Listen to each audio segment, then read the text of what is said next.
Hola chiquitos, bienvenidos. Are you guys ready for another boot camp day in the learning? All right, sorry. Focus. Fuck, that might get. Actually, I'm not even monetized. Hey. I rent my set jet on 4PF on GDK. Come up on my block. Bloop, bloop, bloop, bloop.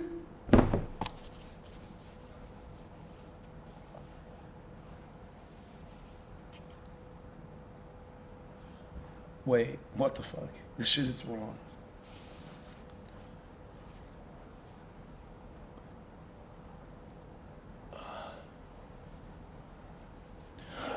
On 4PF jet, full pockets, full.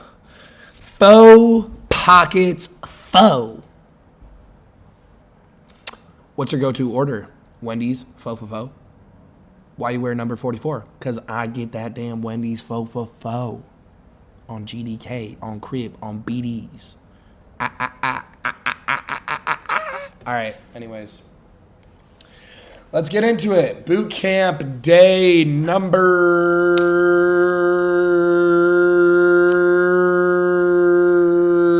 I don't fucking know. Anyways, we're going to learn about order blocks today. Fuck. All right, let's actually focus. We're going to learn about order blocks today. Per usual, with our little building block series of our strategy, we are going to, the first day is literally just me talking about why we want to use them, why they're useful to us, usually a quick little overview of why we're using them, what they do, how they act, and how they're beneficial to us in the market. And then day 2 is how we can spot them. And then day 3 is putting it all together. And I'm honestly really excited for day 3 because after that, I'm honestly more excited for when we can finish up equilibrium, and then we can start getting into putting everything together. And we're literally going to do 3 days in a row of it's going to be day 1 putting everything together, day 2 putting everything together, day 3 putting everything together, and it's literally just going to be us on the charts, just look, boom, boom, boom, boom, boom, market flowing off of everything that we just learned.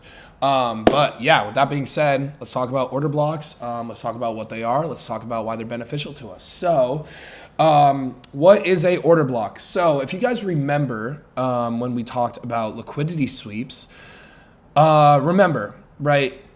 In order for there to be a liquidity sweep, right, we have to either take out a high or a low, right? And by taking out a high, there has to be a move up, and by taking out a low, there has to be a move down. Prior to the break of structure that ends up shifting the market structure, right? And essentially, all an order block is that move up that causes the liquidity sweep. And then boom, when liquidity gets swept, orders get filled, right? That's why it's called an order block, because it's literally boom, the move up, right? This whole price range is where the orders were filled, and then in turn, right? Let's say we had this was the high or something. We sweep this liquidity or whatever, and then we break structure, right? On this move up, right here, this is where orders were able to get filled, right? So that's essentially what our order block is, and we'll talk more in 2 days about how we can spot them. But essentially, that move up or that move down, taking out liquidity where orders are being filled, is our order block. Okay, so why is this beneficial to us, and why would we want to know, why we want to use that? Because one, it's just beneficial knowing the terminology and understanding that, hey, this move down or this move up is what caused those orders to be filled, and that's that move up and that move down, right? That price range is where all these orders were filled. So with that understanding, right, we know that, okay, we have a little uptrend and then boom, okay, right here is where orders were filled. So if price, hold on, that looks super shitty.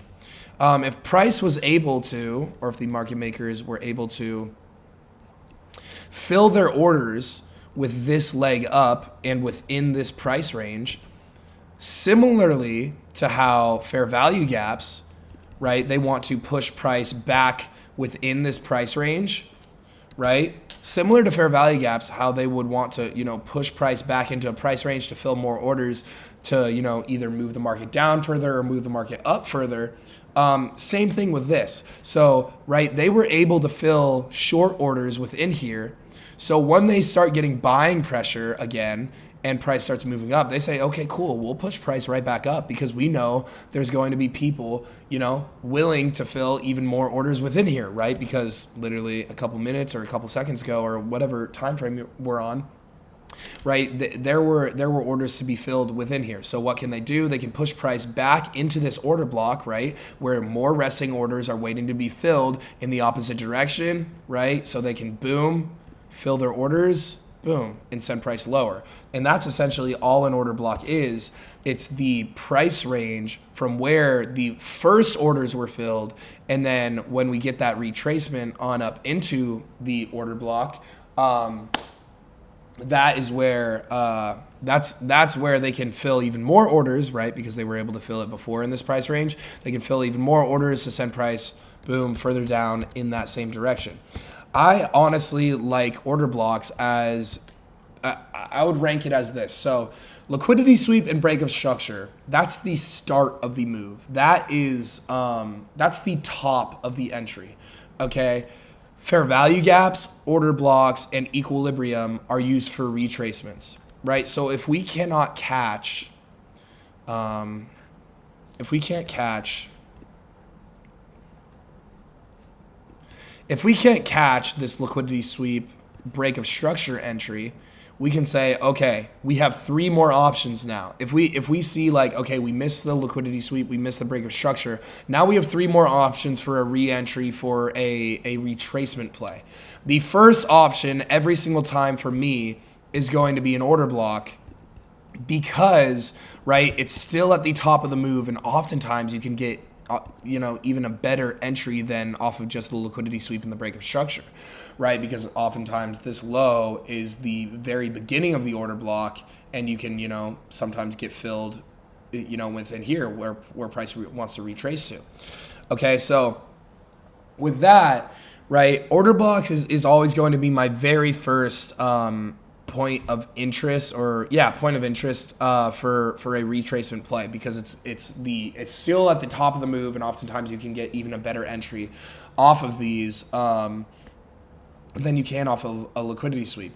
Okay, and then next I would do a fair value gap, and then after that, or equilibrium and fair value gaps are pretty similar. But something about order blocks that we need to understand is there's only one order block within a whole trend, right? Because they form off of a liquidity sweep, orders getting filled, and then the start of a new trend, right? This trend, right, this uptrend got broken by the liquidity sweep, by the break of structure. Now we have this order block within here, right, where price can potentially retrace on up to.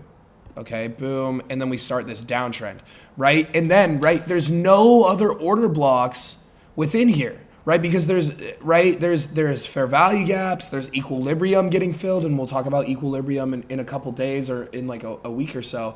But, right, there's only one of these, and the next one that gets made is when, boom, right, when we get another trend shift. Okay, so where's our order block on this? It's the leg down prior to the liquidity sweep.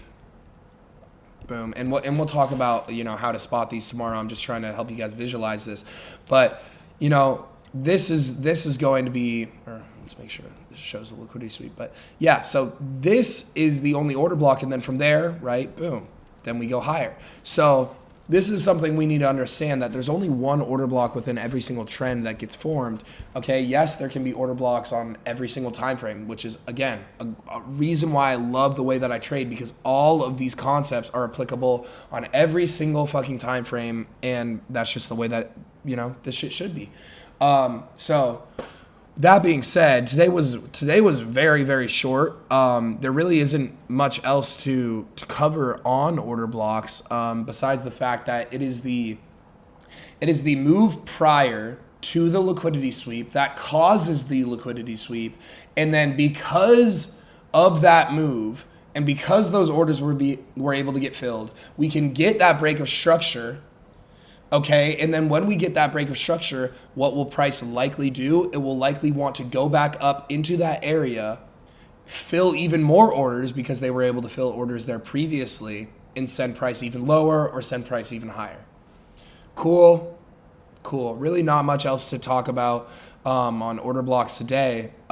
Just a quick little, explanation of what they are. Hopefully you guys learn something from this. On the explanation days, we don't really have homework. Okay. You're welcome. School's off. So yeah, that's order blocks. Okay. Pretty much explained. And then in 2 days, we'll talk about how to spot them. And I'll show you how fucking powerful these things are, especially on lower time frames, because they appear literally every single day, every single hour on like 1 minute time frames. And it's awesome to see how respected these things actually work. And I honestly talk about these very frequently, and talking about how that's where orders were accumulated. I call them like accumulation areas. It's very similar.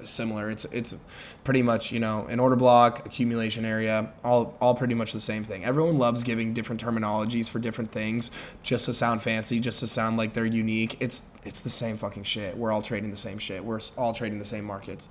But anyways, that being said, that's order blocks explained. No homework for today. You guys are off the hook.